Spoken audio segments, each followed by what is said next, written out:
Haleluya, glory. Kita adalah angkatan yang terpilih, amin. Haleluya, yang menerima pewahyuan dan zaman. Karena kita tahu bahwa inilah hujan akhir yang sedang datang kepada setiap yang percaya pada firman di akhir zaman ini. Karena hal yang sama, hujan yang awal dan hujan yang akhir yang datang kepada setiap orang percaya di setiap zamannya. Haleluya, karena kita tahu bahwa dari zaman Efesus pewahyuan datang kepada setiap pilihan, setiap angkatan di setiap zaman yang menerima pesan pada setiap zaman gereja di ketujuh jemaat tersebut, sehingga mereka bersukacita dan semangat seperti malaikat Tuhan, seperti laskar-laskar Kristus. Haleluya. Karena Tuhan sudah tentukan bahwa mereka akan memiliki kekuatan yang full untuk meraih kemenangan tersebut, sehingga mereka sampai kepada tujuan mereka masing-masing, di mana Tuhan selalu memberikan makanan yang disajikan bagi kehidupan akan jiwa mereka. Haleluya. Sehingga firman tersebut menerangi hati dan pikiran mereka, dengan senang menerima, dengan senang melakukan, tanpa ada paksaan sedikit pun. Haleluya. Karena Tuhan sudah buat standar di dalam hidup masing-masing setiap orang percaya untuk melakukan perintah Tuhan. Karena kita tahu bahwa 10 titah tersebut di zamannya Musa, mereka semua harus melakukan 10 titah. Dan mereka tidak akan pernah melewatkan satu pun. Karena mereka sudah menerima pesan yang dibawakan oleh Musa kepada mereka. Itulah kehidupan bagi setiap orang masing-masing di zamannya Musa. Jadi 10 titah tersebut mereka pahami, mereka miliki, sehingga mereka betul-betul bertindak pada waktu itu, pada zaman tersebut. Dan kita tahu bahwa zaman ini adalah zaman akhir. Dan tidak ada satupun yang terlewatkan di dalam jiwa dan hati kita, sehingga semuanya tersusun rapi, dari iman sampai kasih akan saudara-saudara. Ketujuh anak tangga tersebut tersusun dengan rapi. Haleluya. Dan tidak bisa dipisahkan oleh dunia ini. Karena itu sudah termeteraikan di dalam palungan kita. Dimeteraikan oleh Roh Kudus. Dan tidak ada sedikit pun yang bisa menggesernya. Dan tidak ada yang bisa sedikit pun untuk memisahkannya. Tidak ada seorang pun yang bisa memisahkan dan menggeser apa yang dibuat oleh Enoch tersebut, yaitu piramid yang telah dibangun ketujuh anak tangga tersebut. Haleluya. Dan kita tahu bahwa ketika Roh Kudus memeteraikannya dengan kasih, tidak ada seorang pun dari dunia ini yang bisa mengeluarkan satu firman dari dalamnya. Satu titik iota pun firman dari dalamnya. Karena itu adalah programnya Tuhan. Itu adalah rancangan dan rencana Tuhan. Jadi kita tahu bahwa di zaman ini kita tidak perlu panik, tidak perlu bingung untuk melihat bagaimana tentang peristiwa yang sedang berlangsung di berbagai negara. Dan apa yang sedang berlangsung di zaman ini, kita melihat bagaimana tentang perang antara Iran dan Israel, Palestina, sedang berlangsung di hari-hari, siang malam. Mereka tidak akan pernah berhenti sedikit pun. Perang sedang berlangsung. Tetapi itu belum perang dunia ketiga. Itu belum apa-apa. Tetapi itu adalah sebuah tanda-tanda Di mana ketika kita melihat mau datangnya hujan, kita akan melihat ada perubahan ya di atas sana. Embun sudah mulai menggelap untuk menutupi langit, menandakan guru sudah berbunyi ya, menandakan hujan akan turun. Haleluya. Dan kita melihat peristiwa bagaimana tentang di zamannya Nuh. Ada sebuah tanda-tanda untuk mendatangkan air bah, untuk menghakim dunia ini, untuk melanda dunia, untuk membinasakan dunia. Hanya yang sama di zaman ini. Hanya mempelai wanita di setiap orang percaya yang menantikan kedatangan Kristus yang kedua, yang taat kepada firman pada zaman ini, yang mengerti akan tanda-tanda tersebut. Orang sedang bersukaria, tidak peduli ya satu dengan yang lain. Yang penting dalam pikirannya adalah politik yang berasal daripada si setan. Bagaimana cara membodoh-bodohi orang? Bagaimana cara menipu? Ya, bagaimana caranya untuk supaya menyukseskan diri sendiri dengan memakai akal?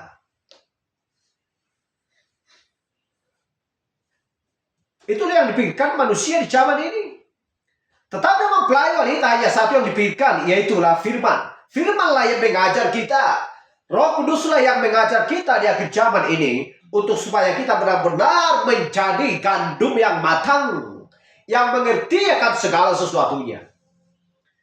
Kalau gandum belum matang, berarti belum siap dituai. Artinya kematangan adalah bukan berarti antara anak kecil dan dewasa. Seandainya Kristus datang pada hari ini, bukan berarti anak kecil tidak masuk ke dalam kerajaan Allah. Kematangan adalah zaman. Terima pesan di akhir zaman. Tidak persoalan, ya, tidak peduli mau anak kecil, mau dewasa, mau yang tua, mau yang sudah pikun. Yang penting terima pesan akhir zaman. Dengarkan, terima dan bertindaklah. Haleluya. Haleluya. Itu yang namanya gandum telah menguning untuk siap dituai. Haleluya. Bukan berarti hanya yang dewasa saja masuk ke dalam kerajaan yang kekal. Anak kecil tidak, bukan berarti seperti itu. Haleluya. Artinya kematangan adalah benih ya, gandum itu sudah matang, artinya sudah siap dituai, menunjukkan bahwa ini adalah zaman Laodikia, akhir zaman. Karena murka Allah sudah hampir tiba waktunya untuk menghakimi dunia. Haleluya. Itulah sebabnya berjaga-jaga. Kita melihat bagaimana tentang kisahnya Elia. Ya, embun tidak akan datang, hujan dan embun tidak akan datang kecuali kalau aku katakan. Dia adalah manusia. Dia adalah utusan Tuhan pada zaman itu.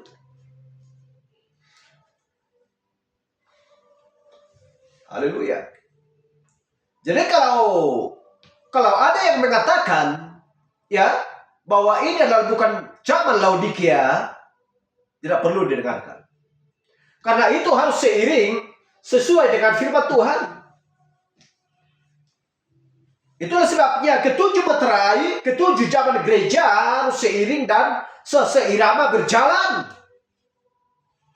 Ketujuh jemaat, ketujuh meterai. Meterai pertama, kedua sampai ketujuh. Zaman gereja dari Efesus sampai Laodikia. Jadi siapakah yang mampu mengajarkan akan meterai-meterai tersebut? Siapakah yang mampu menerangkan akan ketujuh zaman gereja tersebut? Haleluya. Kalau memang tidak mengerti, berarti dia bukanlah ya pembawa kabar gembira di zaman ini. Mudah. Kalau Roh Kudus sudah mengajar kita, maka Alkitab tidak ada yang sulit untuk dimengerti. Tetapi akan mudah dipahami. Kenapa mudah dipahami? Karena sudah menerima apa isi pesan tersebut. Sehingga kita pun melihat, kita pun membaca, dan Roh Kudus bekerja di dalam kita untuk begitu cepat memahami dan menangkap dan merespon. Sehingga menyatulah di dalam satu, yaitu di dalam nama Yesus Kristus. Haleluya. Seperti saya katakan tadi, itu tidak akan bisa dipisahkan. Jadi kita tidak perlu bingung melihat akan dunia ini. Tidak perlu takut akan melihat dunia ini. Tetapi takutlah akan Tuhan. Haleluya. Itu perlu. Mau dibom pun satu negara, ya, mau berperang pun di sana, bukan berarti tidak ada dampaknya kepada negara kita ini. Ada dampaknya ke sini, sangat besar dampaknya. Di sana berperang, tapi dampaknya di sini sangat besar. Haleluya. Tanpa diterangkan pun kita akan mengerti semua itu, karena firman Tuhan mengajarkan tiada yang baru di bawah kolong langit. Sejarah akan mengulangi dirinya sendiri. Haleluya. Di zaman dulu pun sudah terjadi perang. Sebelum perang dunia pertama, kedua sebelumnya sudah terjadi perang antara suku dan suku. Haleluya. Tetapi Tuhan memberikan hikmat kepada kita, pengertian akan firman Tuhan, untuk supaya dengan begitu cepat kita mengerti, ya, peristiwa apa yang sedang berlangsung di zaman ini, tanda-tanda apa yang datang, dan itu tertulis di kitab mana. Haleluya. Itulah sebabnya kalau kita melihat YouTube atau Google, kita melihat apa yang perlu kita pahami, apa yang perlu kita lihat di sana. Dan semuanya itu ada dalam kitab. Haleluya. Kalau orang lamban tidak akan bisa cepat mengerti. Itulah sebabnya kalau kita memahami benar-benar pesan di akhir zaman ini, yaitu firman Tuhan, maka kita tidak akan bisa ditipu dan dibodoh-bodohi oleh orang. Sekalipun kita kadang-kadang tertipu dengan sedikit, ya, dan lemah oleh karena dunia ini, tetapi kita akan percaya bahwa firman Roh Kudus akan membangunkan kita. Sekalipun ada sentuhan penyakit dalam tubuh kita, ya, kita tahu bahwa Tuhan akan menyembuhkannya. Tidak akan membiarkan selamanya penyakit itu diam di dalam kita, sehingga penyakit itu pun membunuh kita. Haleluya. Dan sekalipun melalui pembedahan, melalui obat yang ada dokter,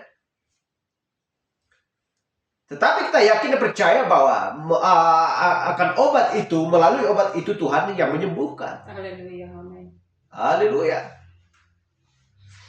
Glory. Karena Tuhan sediakan semuanya, segala sesuatu materialnya dipersiapkan Tuhan bagi keperluan manusia. Haleluya. Baik, mari kita buka Alkitab kita. Kita akan membahas kita pada pagi hari ini adalah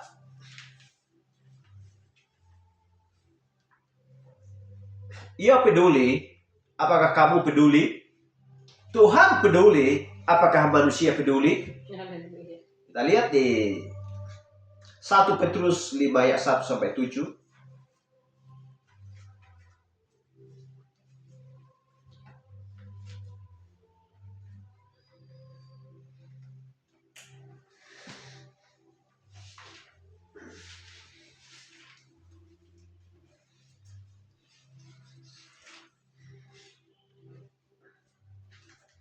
Demikian firman Tuhan. Aku menasihatkan para penatua di antara kamu. Aku sebagai teman penatua dan saksi penderitaan Kristus, yang juga akan mendapat bagian dalam kemuliaan yang akan dinyatakan kelak. Gembalakanlah kawanan domba Allah yang ada padamu. Jangan dengan paksa, tetapi dengan sukarela sesuai dengan kehendak Allah. Dan jangan karena mau mencari keuntungan, tetapi dengan pengabdian diri. Janganlah kamu berbuat seolah-olah kamu mau memerintah atas mereka yang dipercayakan kepadamu. Tetapi hendaklah kamu menjadi teladan bagi kawanan domba itu. Maka kamu, apabila Gembala Agung datang, kamu akan menerima mahkota kemuliaan yang tidak dapat layu. Demikian jugalah kamu, hai orang-orang muda, tunduklah kepada orang yang tua. Dan kamu semua, rendahkanlah dirimu seorang terhadap yang lain. Sebab Allah menentang orang yang congkak, tetapi mengasihani orang yang rendah hati. Karena itu rendahkanlah dirimu di bawah tangan Tuhan yang kuat, supaya kamu ditinggikannya pada waktunya. Serahkanlah segala kekuatanmu kepadanya. Ya, serahkanlah segala kekhawatiranmu kepadanya, sebab Ia yang memelihara kamu. Mari kita berdoa. Terima kasih Tuhan, kami bersyukur pada waktu yang indah ini Tuhan, Engkau mengajar kami sebagaimana Engkau memberikan pewahyuan dan pengajaran kepada Daud Tuhan dan Salomo. Demikian juga Tuhan kepada kami, Engkau memberikan Tuhan pengajaran hujan akhir kepada kami Tuhan. Roh Kudus-Mu akan memberikan benar-benar kekuatan bagi kami untuk cepat bisa bertindak Tuhan, melakukan segala firman-Mu sesuai dengan perintah-Mu Tuhan, pesan-Mu di akhir zaman ini untuk kami lakukan. Terima kasih Tuhan, karena kami tahu Tuhan Engkau sangat mengasihi kami. Membawa kami kepada air yang tenang Tuhan. Membawa kami Tuhan kepada jalan yang benar. Dan Engkau membasahi kami dengan hujan, yaitu firman-Mu Tuhan. Dan benar-benar bertumbuh di dalam palungan kami Tuhan, yaitu firman-Mu. Sebagaimana akan bertumbuh dari iman sampai kasihkan saudara-saudara Tuhan. Terima kasih Tuhan Yesus. Engkau mengurapi kami, memberkati kami dengan Roh Kudus-Mu, dan selalu menjaga kami Tuhan, supaya kami selalu berbaris sebagai laskar Kristus Tuhan, di atas batu karang yang teguh, menghadang senjata yaitu firman-Mu Tuhan, untuk siap melawan akan musuh-musuh kami Tuhan, yang mencoba memelintir firman, mengganggu hati dan pikiran kami Tuhan. Tetapi Engkau Tuhan selalu menjaga domba-domba-Mu Tuhan, dan memberikan makanan yang segar, memberikan Tuhan rumput yang hijau Tuhan, dan menanamkan pohon-pohon di tepi aliran sungai Tuhan, untuk supaya tidak kekeringan pada musim kemarau. Terima kasih Tuhan, Engkau memberikan segala sesuatu keperluan bagi kami di akhir zaman. Terima kasih Tuhan Yesus, kami sudah masuk dan bersekutu Tuhan pada waktu yang indah ini. Kami akan percaya Tuhan bahwa Roh Kudus-Mu akan mengajar dan memimpin kami Tuhan pada waktu yang indah ini. Urapi setiap kepala dan telinga kami Tuhan, menjadi telinga yang betul-betul Tuhan fokus akan mendengarkan firman-Mu. Dan hati kami Tuhan benar-benar ingin menampung segala keindahan akan firman-Mu. Terima kasih Yesus. Engkau sudah membuat jiwa kami menjadi haus seperti rusa yang merindukan sungai. Terima kasih Tuhan. Kami akan teruskan pembacaan akan firman-Mu Tuhan. Biarlah kami akan lebih lagi Tuhan mengerti seperti para nabi dan para rasul Tuhan. Akan lebih lagi akan memahami dan mengerti Tuhan akan kebenaran-Mu. Terima kasih Tuhan Yesus.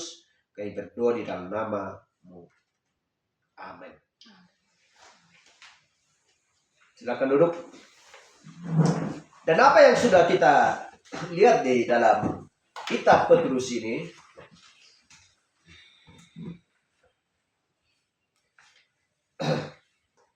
Petrus 5 ayat 1 sampai 7 kita sudah membacakan firman tersebut.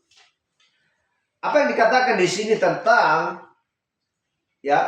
menasihatkan seorang pengajar, penatua di antara umat manusia. Haleluya. Di dalam sebuah kumpulan domba-domba tersebut, di dalam sebuah jemaat, aku sebagai teman penatua dan saksi penderitaan Kristus yang juga akan mendapat bagian dalam kemuliaan yang akan dinyatakan kelak. Yang akan dinyatakan kelak. Gembalakanlah kawan domba Allah yang ada padamu, hai penatua. Jangan dengan paksa, tetapi dengan sukarela sesuai dengan kehendak Allah. Bukan kehendak penatua atau kehendak manusia. Dan jangan karena mau mencari keuntungan sehingga engkau giat dan sehingga engkau menggebu-gebu untuk menyampaikan firman Tuhan.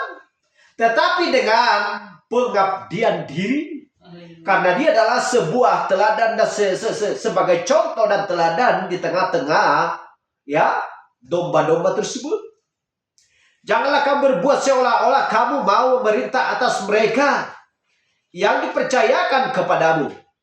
Tetapi hendaklah kamu menjadi teladan bagi kawanan domba itu. Dan tidak ada sebagai contoh dan teladan di tengah-tengah ibadah, di tengah-tengah jemaat selain daripada penatua yang dipercayakan oleh Allah kepada dirinya sendiri. Haleluya. Karena Tuhan sudah membuat segala sesuatu keperluan bagi manusia.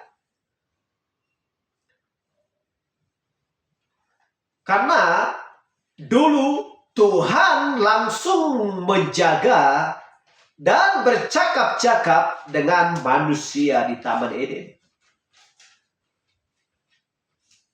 Seandainya manusia tidak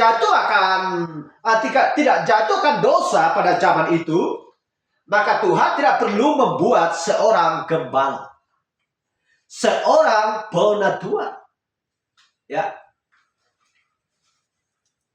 Tetapi karena kita Tuhan manusia, Tuhan membuat sebuah perwakilan, seorang utusan, ya, seorang pengembala, seorang penjaga ternak. Tetapi ada keharusan yang harus dilakukan bagi penatua tersebut, yang tidak bisa dilanggar. Tetapi kita melihat di zaman ini apa yang sedang berlangsung, di manakah terdapat seorang gembala yang memang benar-benar matang, yang benar-benar taat kepada apa yang dikatakan oleh Yesus, apa yang dipesankan oleh Rasul Paulus kepada saudara-saudaranya. Di manakah terdapat akan hal itu? Dan kita melihat berbagai macam ya gereja di zaman ini. Ujilah dia dengan firman. Kenalilah pohon dari buahnya lah kamu mengenal siapa mereka. Haleluya. Dari kitab Kejadian sampai Wahyu akan mengajarkan bagaimana tentang seorang yang bisa memimpin domba-domba. Haleluya. Maka kamu apabila Gembala Agung datang, kamu akan menerima mahkota kemuliaan yang tidak dapat layu. Mahkota yang tidak dapat layu. Apakah mahkota? Adalah berbicara tentang mahkota kehidupan, seperti yang tertulis di kitab Wahyu. Haleluya.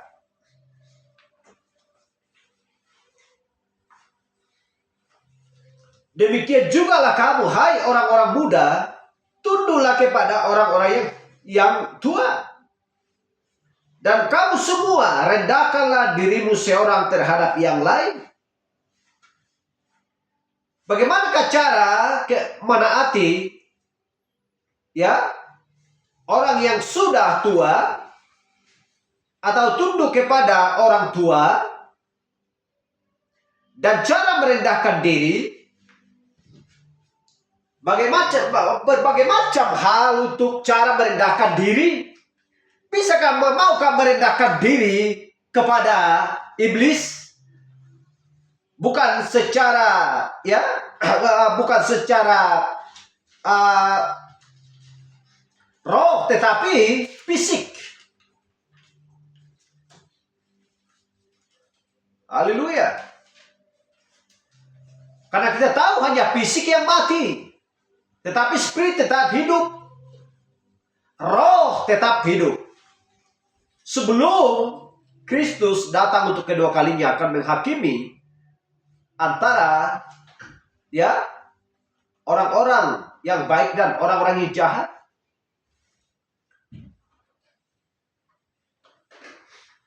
Haleluya.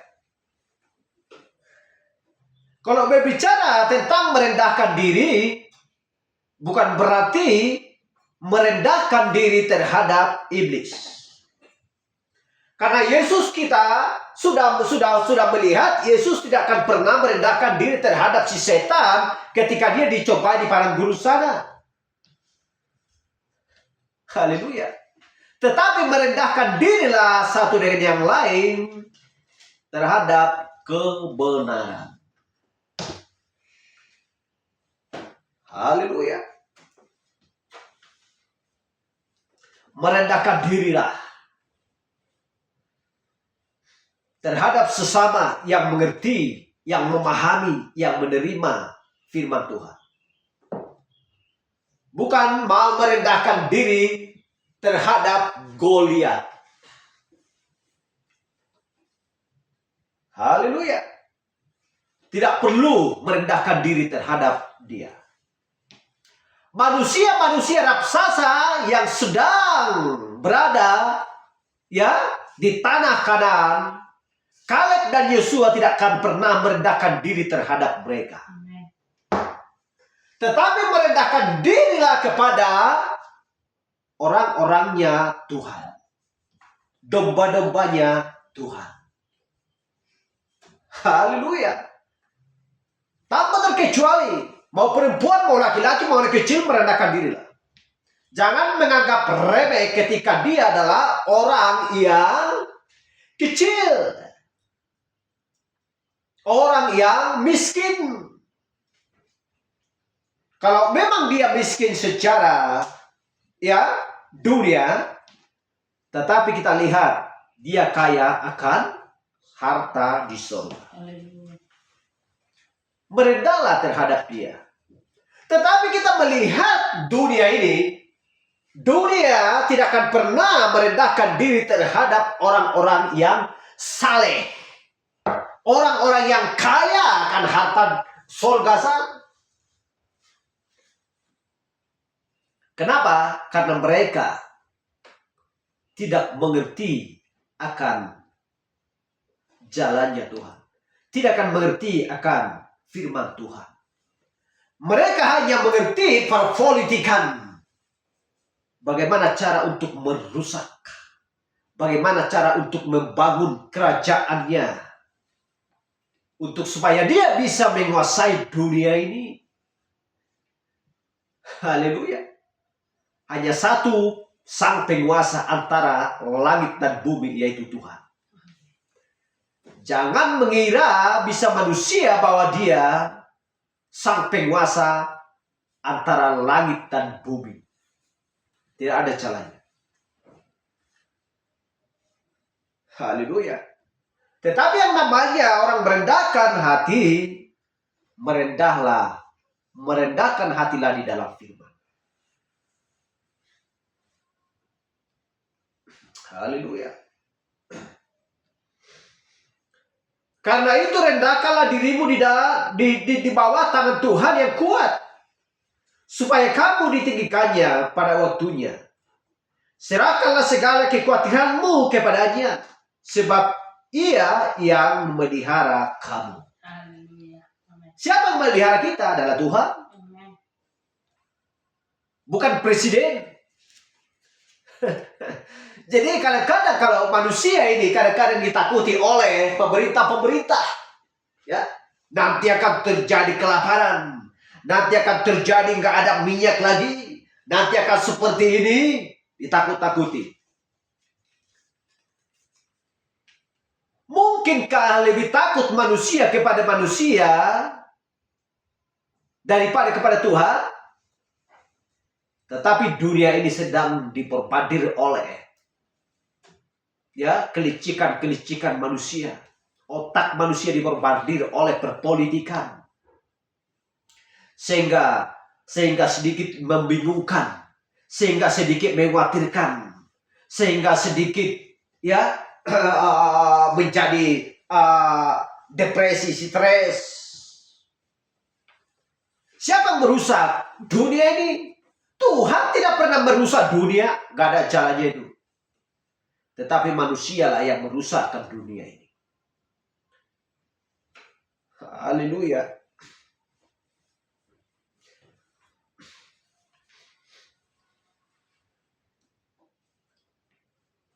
Bawa tangan Tuhan yang kuat, supaya kamu ditinggikannya pada waktunya. Serahkanlah segala kekhawatiranmu kepadanya, sebab Ia yang memelihara kamu. Haleluya.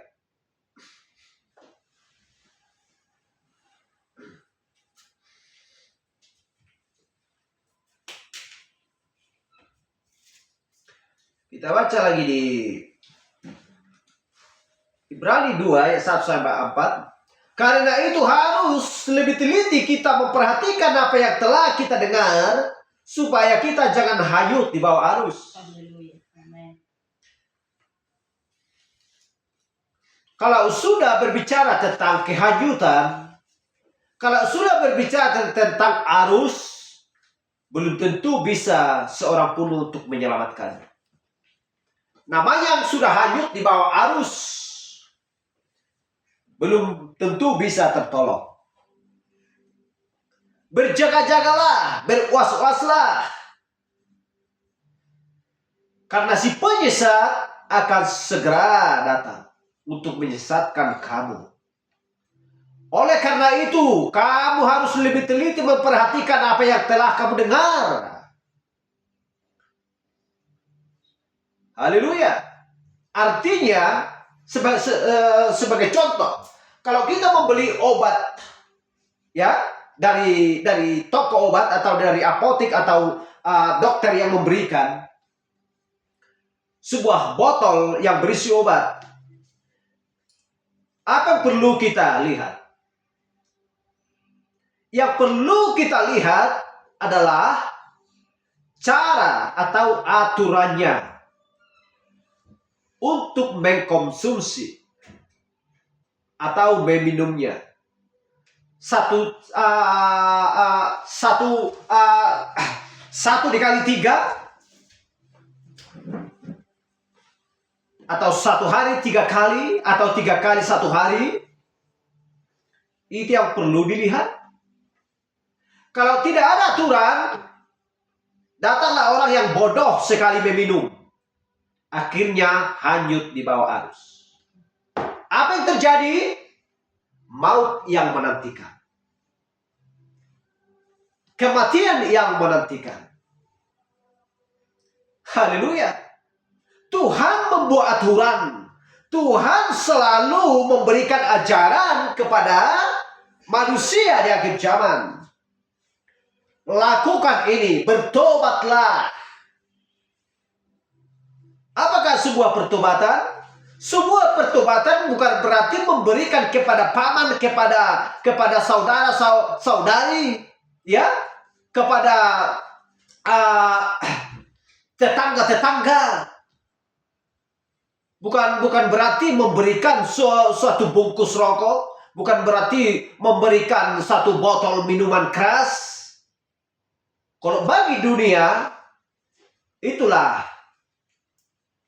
kasih yang sesungguhnya. Tetapi bagi Tuhan tidak. Bagi Tuhan adalah beritakan Injil. Saksikan yang benar, yaitu firman Tuhan. Seperti wanita Samaria. Jadilah sebagai teladan dan contoh. Kembali lagi, merendahkanlah satu dengan yang lain. Karena kamu adalah anak-anak Tuhan. Haleluya. Kalau sudah melakukan itu, pastikan bahwa kamu tidak akan bisa dihanyutkan oleh arus. Kalau kamu sudah teliti memperhatikan apa yang telah kita dengar. Haleluya. Sebab kalau firman yang dikatakan dengan perantaraan malaikat-malaikat tetap berlaku, dan setiap pelanggaran dan ketidaktaatan mendapat balasan yang setimpal.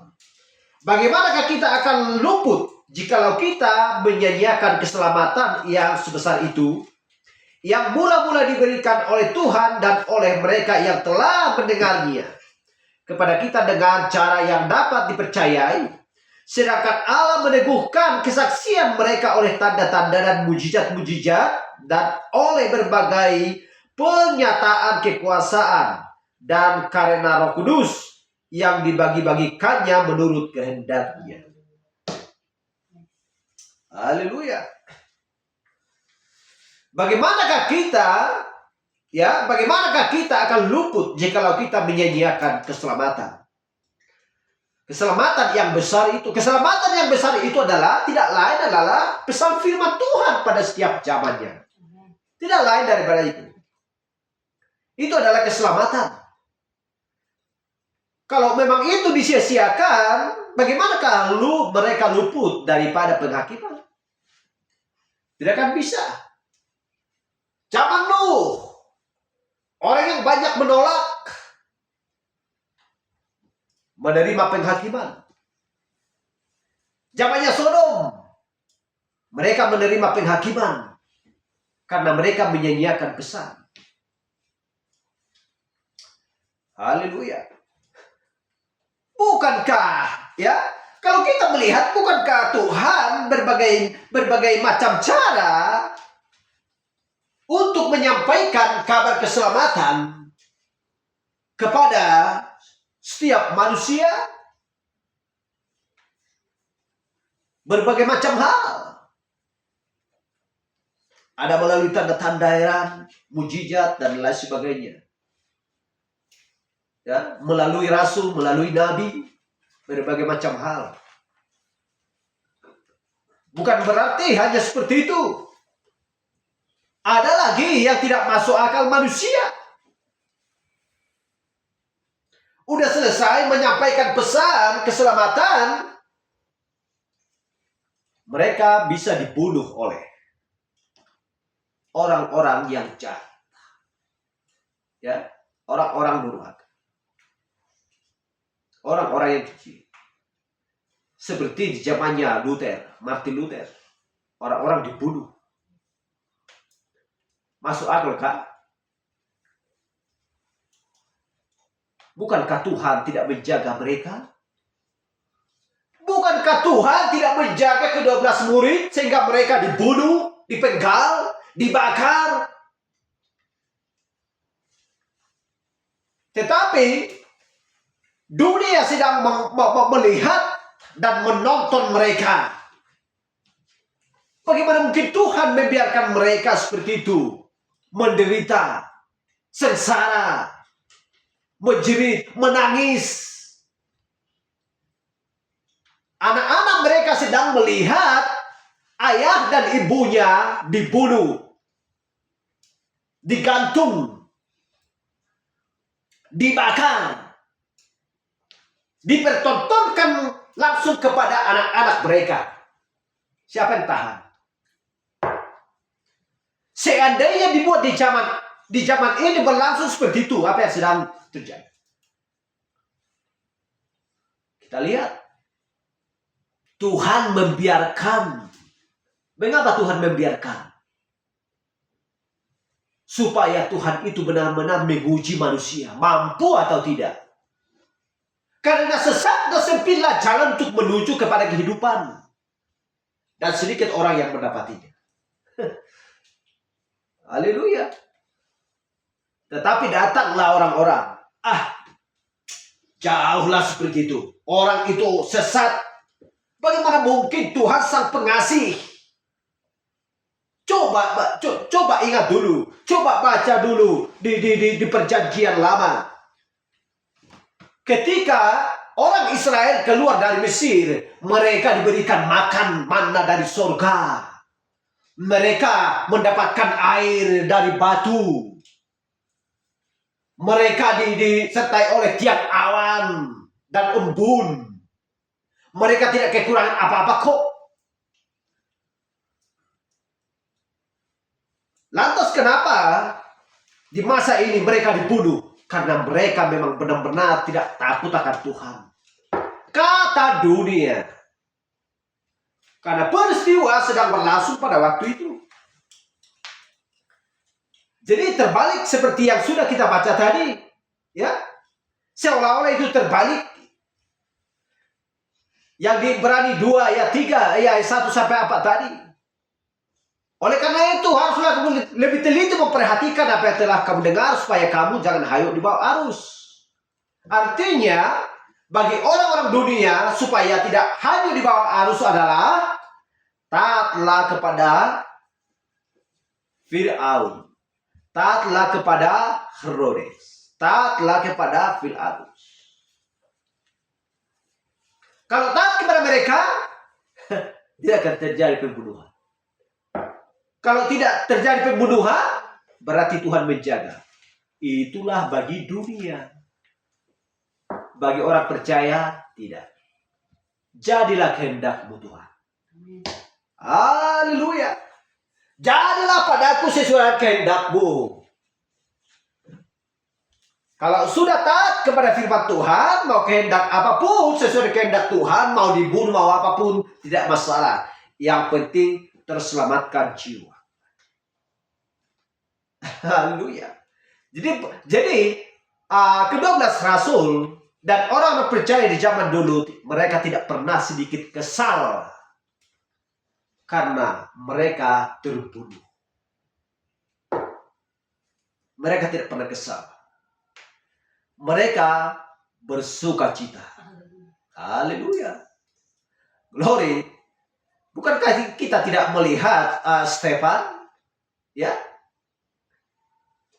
Sebelum dia dibunuh, dia sudah melihat surga terbuka kok. Haleluya. Bahwa rohnya ya akan naik ke atas. Tuhan sudah menyediakan tempatnya. Haleluya. Jadi itulah yang perlu kita lihat. Supaya benar-benar hati-hati mendengarkan apa yang dikatakan oleh manusia yang tidak takut akan Tuhan. Pintar menyampaikan firman, hafal dari kitab Kejadian sampai Wahyu, tetapi lihatlah, ujilah dia dengan firman Tuhan. Haleluya. Hanya 2 saja diuji dengan firman Tuhan, apakah benar atau gagal. Wahyu 10 7, Malaikat 4 5. Dan Kisah Rasul 2 38. Kalau memang percaya kepada itu, pasti dia melakukan. Pasti dia mau bertindak. Tetapi kalau tidak mau menerima Kisah Rasul 2 38, Malaikat 5 dan 10 7, nggak perlu dengar. Kalau tidak mengerti itu, maka dia tidak akan mengerti apakah itu ketujuan gereja dan apakah itu ketujuh materai dan ketujuh sangkaka. Kalau dia tidak memahami ketujuh materai dan ketujuh zaman gereja, berarti dia tidak berada dan tidak mengakui bahwa ini adalah zaman Laodikia. Tidak ada lagi gereja ya yang akan datang. Jemaat yang ke-8 nggak ada lagi. Yang tertulis adalah dari Efesus sampai Laodikia. Haleluya. Jadi ketujuh ini ada malaikat masing-masing. Ya. Ada malaikat masing-masing, ada ketujuh bintang. Ketujuh bintang adalah ketujuh utusan. Ketujuh malaikat adalah ketujuh utusan yang membawa pesan. Mau tolak pesannya, binasa. Mau terima pesannya, ya, selamatlah. Haleluya. Seperti nyanyian kita tadi, selamatlah, selamatlah jiwaku. Haleluya.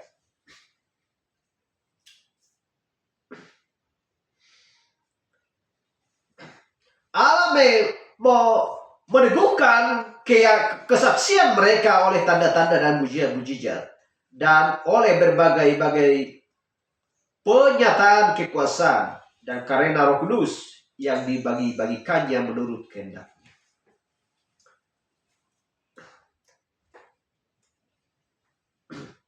Haleluya. Jadi kita melihat, ya, Tuhan memberikan tanda-tanda. Dan benar-benar bahwa ke-12 rasul tersebut, mereka mengadakan tanda-tanda, mujizat, penyembuhan, dan lain sebagainya. Tetapi orang-orang tidak percaya akan hal itu. Haleluya. Karena darah Yesus Kristus tidak ada di dalam mereka untuk menyembuhkan mereka, membasuh mereka dari dosa-dosa mereka. Sehingga dosa pun selalu bertahan di dalam pikiran dan hati mereka. Haleluya. Kenapa? Karena mereka tidak mau menerima pengampunan. Ketika Tuhan datang untuk mengampuni, mereka tidak mau menerima pengampunan. Sehingga dosa pun selalu bertahan di dalam palungan mereka. Sehingga mereka pun menolak. Ya, apa yang disampaikan oleh ke-12 murid tersebut? Apa yang disampaikan oleh utusan tersebut? Ya. Haleluya.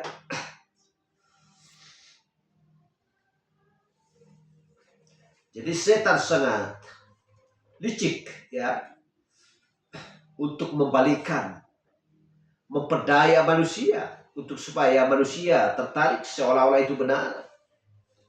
Yohanes 15 ayat 15, aku tidak akan meninggalkan kamu sebagai yatim piatu, aku datang kembali kepadamu. Tetapi hanya sementara waktu. Apa yang dikatakan Yesus juga kepada murid-muridnya, aku kembali lagi kepadamu. Aku akan menyediakan tempat bagimu, sebab di rumah Bapakku banyak tempat tinggal. Haleluya. Itu yang dipesankan, yang disampaikan oleh Yesus kepada murid-muridnya. Jadi setiap orang percaya yang tekun, yang taat kepada firman-Nya, Tuhan tidak akan membiarkannya sebagai anak yatim piatu. Dia akan kembali. Tetapi dia hanya sementara waktu untuk melatih anak-anaknya di padang gurun untuk benar-benar siap berjuang. Haleluya. Kalau seorang ayah dan ibu yang mau melatih anaknya, ya, berarti dia sangat mengasihi anaknya. Tetapi kalau tanpa ada latihan, tanpa dilatih, disanjung-sanjung, ya, dibujuk-bujuk, dirayu-rayu dan lain sebagainya, jangankan nyuci piring, nyapu rumah aja pun gak tahu. Haleluya. Itulah sebabnya kalau orang sudah berdiri, lebih pintar daripada orang yang belum berdiri. Tetapi semuanya itu ada proses. Kalau sudah menikah pasti berdiri semuanya. Haleluya. Cari nafkah untuk sehari-hari. Kembali lagi kepada kitab Kejadian. Haleluya. Seperti yang dikatakan Allah kepada Adam dan Hawa, harus kembali ke situ. Itu tidak akan bisa dielak, ya. Itu tidak akan bisa dihindari. Haleluya. Tetapi dengan perkataan Allah, janji Allah kepada setiap orang yang takut akan Dia, tidak akan pernah meninggalkan sebagai yatim piatu. Aku datang kembali kepadamu. Artinya kembali. Datang kedua kalinya untuk membawa orang-orang percaya kepada tempatnya di mana dia berada. Haleluya.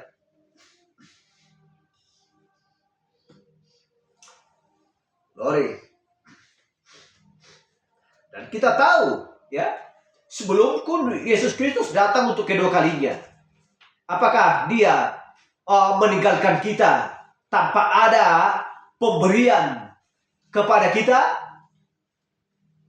Tidak. Tuhan Yesus mengutus Roh Kudus-Nya sebagai penghibur akan kita, menjaga kita, ya, mengajar kita, memberikan pengertian akan firman-Nya.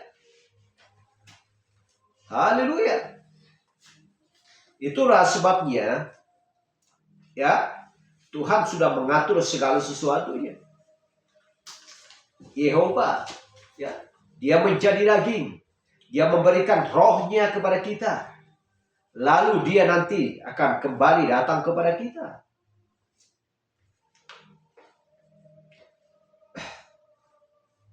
Yohanes 15 ayat 26. Jikalau penghibur yang akan kuutus dari Bapa, ya, jikalau penghibur yang akan kuutus dari Bapa datang, yaitu Roh kebenaran yang keluar dari Bapa, ia akan beraksi tentang aku. Haleluya. Jadi tidak ada yang lain selain daripada dia sendiri. Hanya satu ajaran. Itulah sebabnya Ibrani 13 ayat 8. Dia tetap sama. Kemarin, hari ini, dan sampai selama-lamanya. Tentang beraksi, ya, ia akan beraksi tentang Ibrani 13 ayat 8. Haleluya. Kebenaran yang keluar dari Bapa.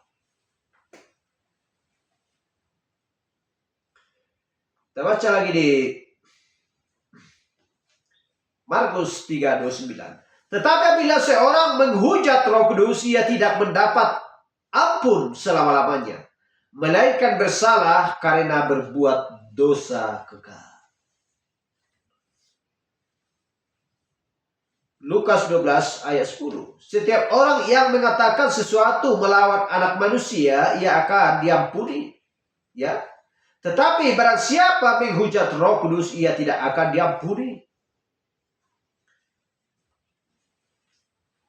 Itulah sebabnya di Yohanes 14:12 apa yang dikatakan, aku berkata kepadamu, sesungguhnya barang siapa percaya kepadaku, ia akan melakukan juga pekerjaan-pekerjaan yang kulakukan.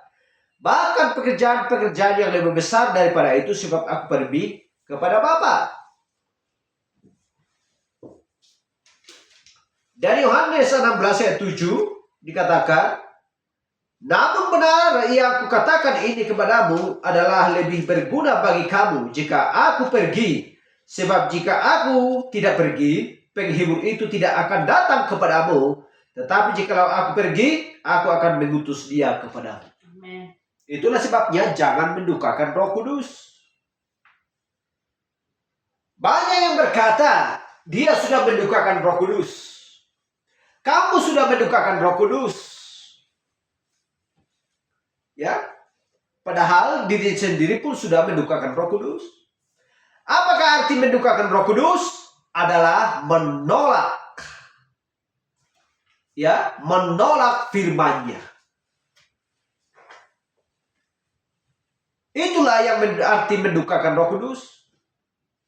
Sebagai seorang anak antara anak dan ibu, ketika dia sudah lama di perantauan, dia menjadi kaya raya. Ya, ketika ibunya datang ke rumahnya dan anaknya tidak mengakui bahwa dia adalah seorang ibunya atau ayahnya, bukankah dia mendukakan ayah atau ibunya? Apa yang sedang terjadi? Haleluya. Berbicara tentang Mardani itu bukan dongeng, itu asli. Itu nyata. Hal yang sama juga tentang berbicara tentang rohani.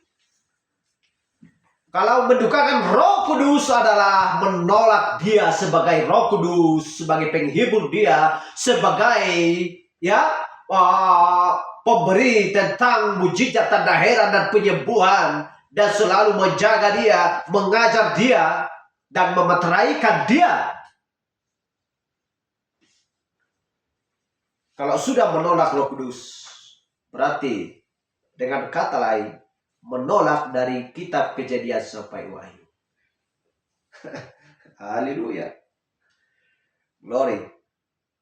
Tuhan sudah menjanjikan di kitab Yoel, di kitab Kisah Para Rasul, ya. Bagaimana tentang Roh Kudus? Itulah sebabnya kalau orang tidak mengerti siapakah Roh Kudus, kalau orang tidak mengerti untuk apakah Roh Kudus datang,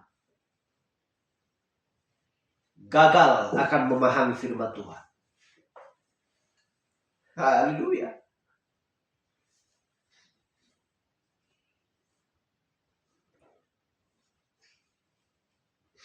Siapa yang mendukakan Roh Kudus di dalam Alkitab? Adalah Ananias dan Safira. Haleluya.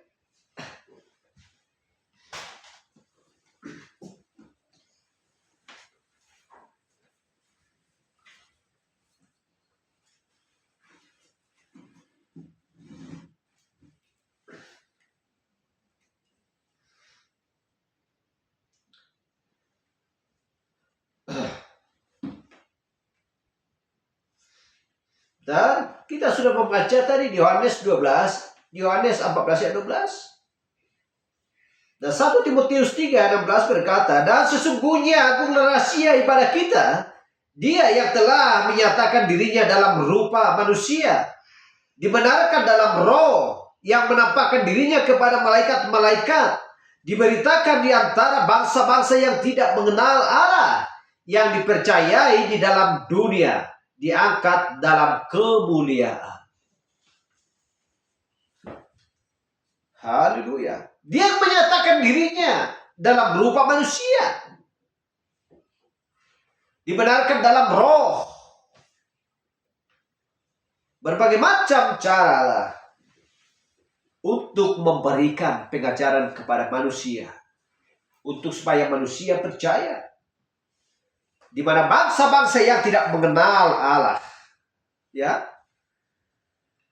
haleluya, yang dipercaya dalam dunia, diangkat dalam kemuliaan. Tetapi kita lihat apa yang sedang berlangsung di akhir zaman ini.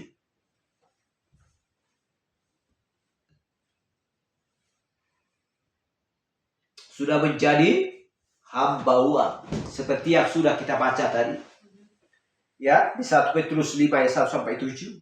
Sudah menjadi hamba uang, mementingkan diri sendiri. Tuhan percayakan kepadanya untuk mengembalakan, padahal lari dari ajaran Tuhan. Haleluya. Kenapa? Sudah jelas lari. Kenapa? Karena dia tidak mau menerima pesan pada zaman ini. Samburaul. Benar-benar gak memahami. Hanya membaca. Ya. Bersandar kepada pengertian dia sendiri.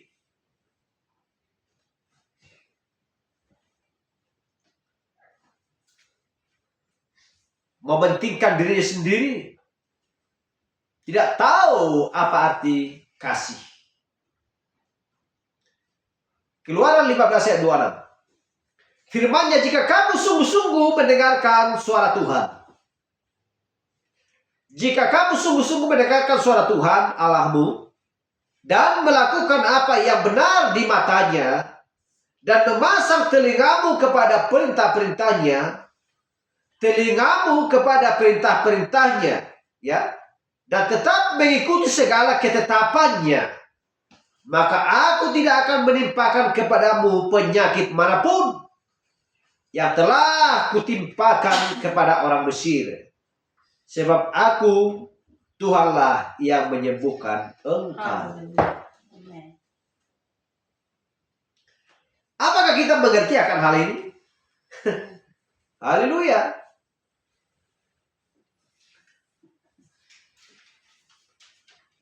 Maka aku tidak akan menimpakan kepadamu penyakit manapun yang telah kutimpakan kepada orang Mesir, sebab aku Tuhanlah yang menyembuhkan engkau. Tuhanlah sang penyembuh.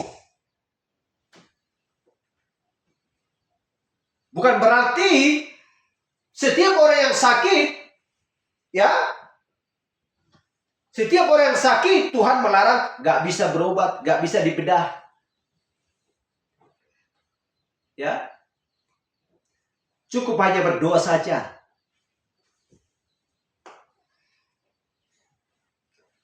Berbagai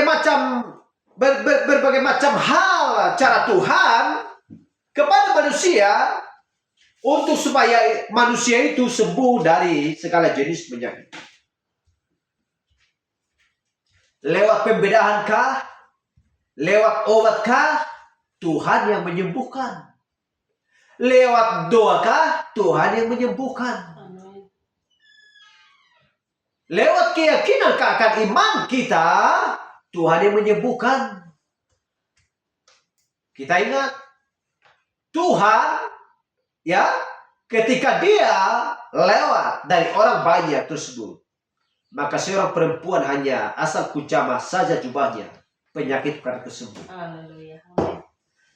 Tetapi lewat penyembuhan akan si buta, ya, apakah ada di dalam pikirannya asal kujamah saja jubahnya? Tidak. Dia hanya cukup dengan modal iman. Karena Tuhan melihat iman, lalu Yesus mengambil tanah, menutup ke matanya. Setelah itu disuci, lalu dia melihat. Bisakah Tuhan menyembuhkan orang yang buta itu hanya tumpang tangan? Bisa. Tetapi harus melalui itu. Haleluya. Itulah di zaman Yesus. Kalau di zamannya Musa mendirikan tiang dari ular tembaga. Siapa saja yang lewat dan memandang itu, mereka akan sembuh dari penyakit. Haleluya. Berbagai macam cara Tuhan Allah. Ya, berbagai macam cara Tuhan untuk menyembuhkan segala jenis penyakit. Baik penderitaan apapun itu. Haleluya. Tetapi semuanya itu adalah akulah Tuhan yang menyembuhkan engkau. Bukan obat, ya, bukan pembedahan. Banyak orang yang dibedah tidak sembuh. Banyak orang yang berobat ke dokter tidak sembuh. Mengkonsumsi obat dan lain sebagainya tidak sembuh. Ya, kalau Tuhan tidak inginkan. Tetapi kalau Tuhan yang menyembuhkan, berbagai macam cara pun, melalui dokter, melalui obat pil atau apapun itu, pokoknya Tuhan yang menyembuhkan. Haleluya, glory.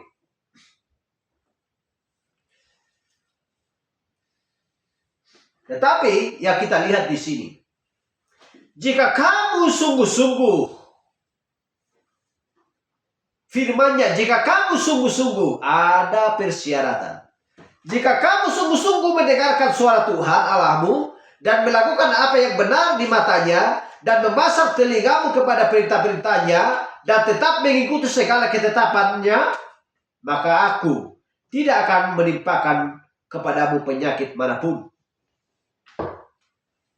Ada ya persyaratan. Haleluya.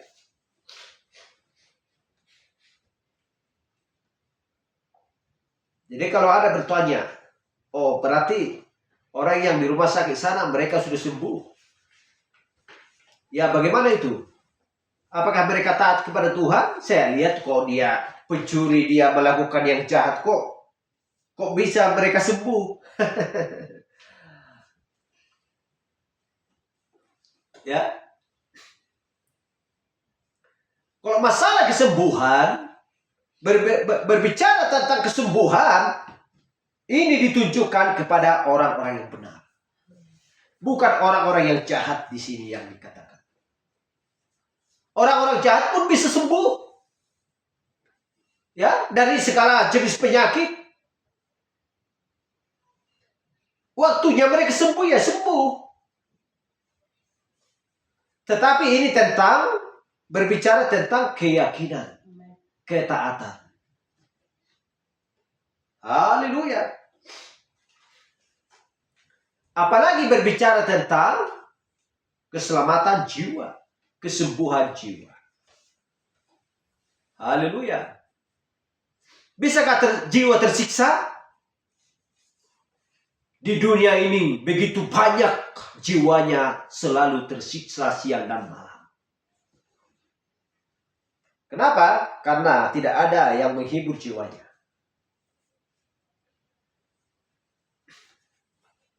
Dia tidak mau membaca, dia tidak melihat, dia tidak melakukan Keluaran 15 ayat 2 ini.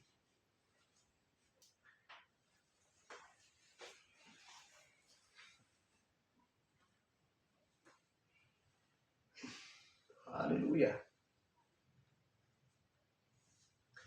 Jadi semuanya itu harus bekerja bersama-sama. Dan orang di dalam pelayanan yang berbeda-beda harus bekerja bersama-sama untuk itu. Ya.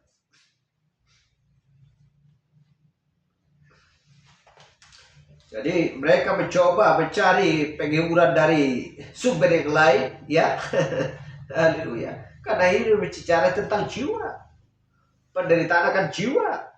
Ya. Jadi kalau orang sudah dilanda oleh penyakit, kadang mereka pergi ke dukun, ya. Bertanyalah, oh mungkin karena ini, oh mungkin karena begitu, oh mungkin kamu akan lakukan ini. Mencoba mencari untuk menghibur pikiran dan jiwanya kepada dukun. Tetapi kalau orang percaya, mencari kepada Tuhan. Haleluya.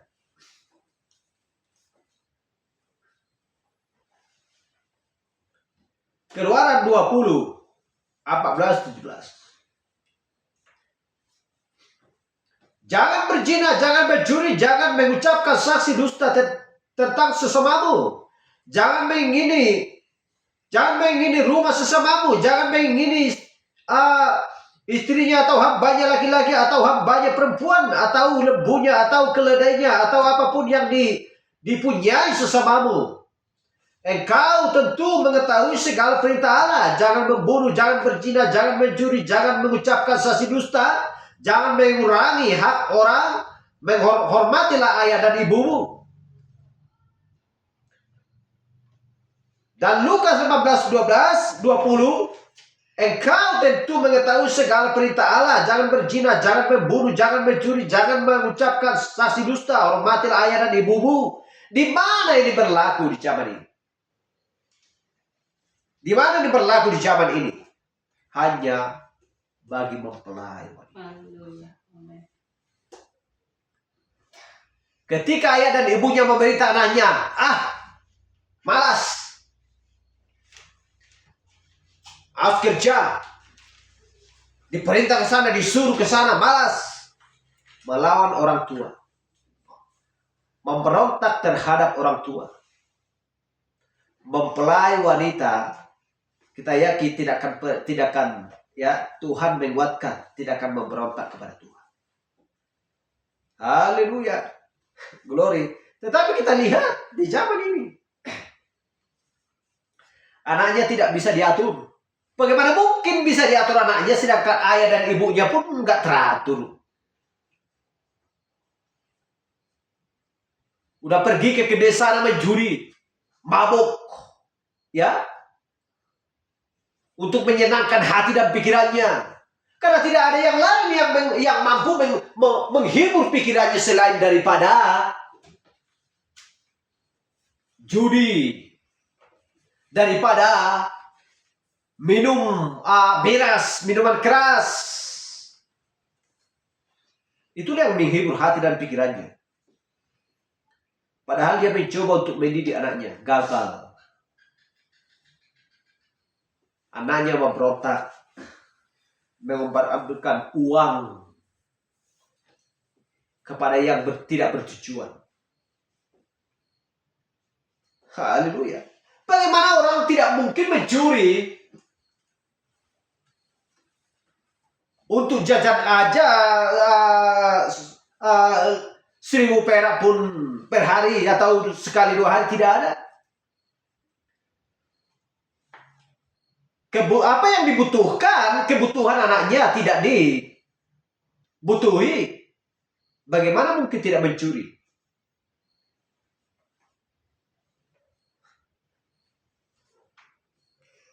Jangan mengucapkan saksi dusta terhadap sesamamu. Waduh.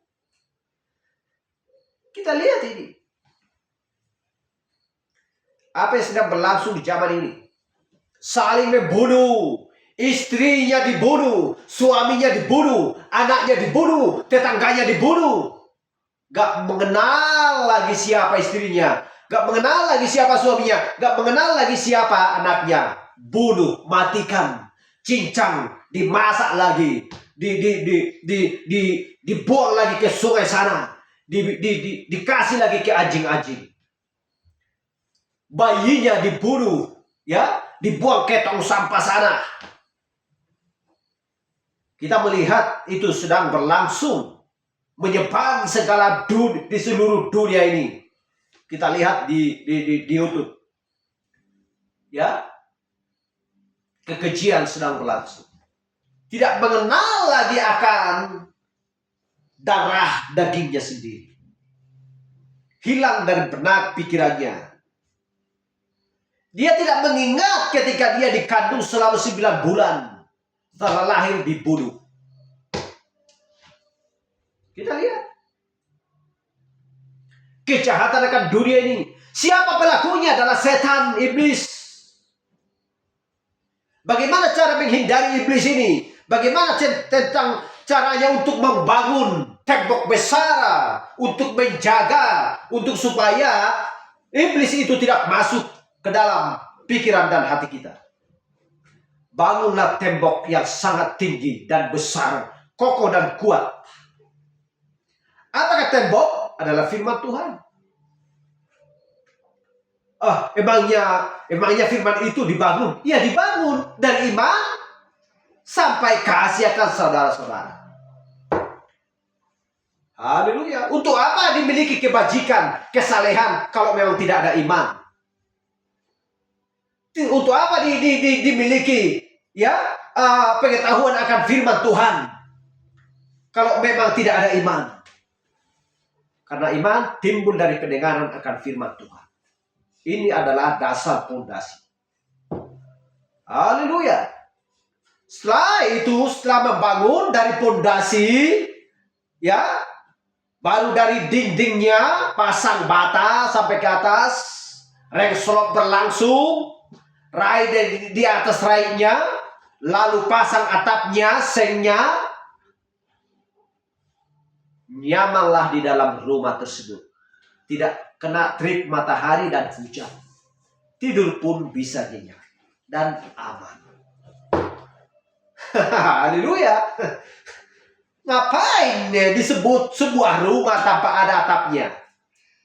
Ngapain disebut sebuah rumah tanpa ada dindingnya? Gak nyaman.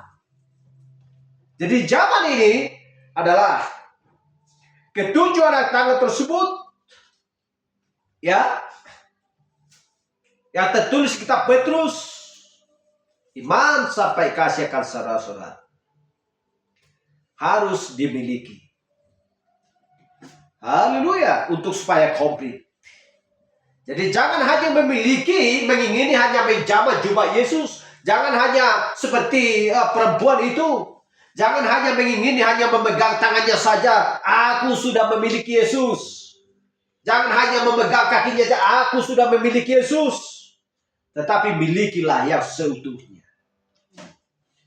Pribadi Yesus Kristus milikilah. Bagaimana cara memiliki?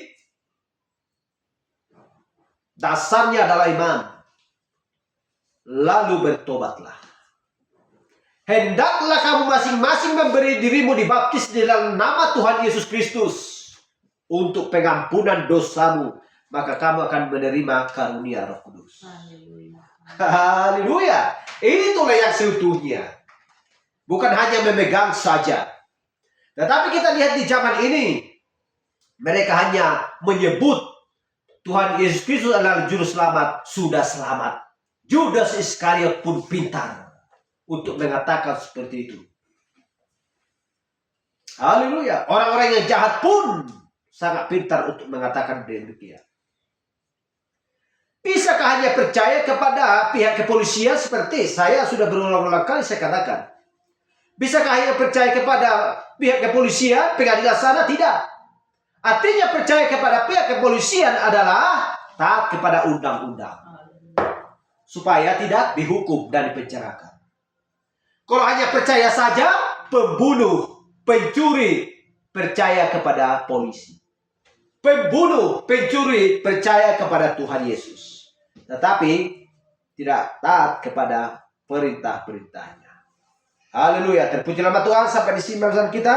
Kita bersyukur karena kasih karunia Tuhan kepada kita. Sehingga dia memberikan Roh Kudus kepada kita untuk dapat mengerti dengan begitu cepat akan pesan yang di zaman ini untuk membasahi balungan kita dan selalu menyiram apa yang sedang tertanam dalam balungan kita. Itu adalah benih kehidupan, yaitu firman, untuk membawa kita kepada kematangan sampai pada hari penuaian, di mana setiap benih yang baik itu akan dibawa dan masuk ke dalam lumbung kerajaan Allah. Mari kita bangkit berdiri. Haleluya. Kita tutup ibadah kita tanpa pujian.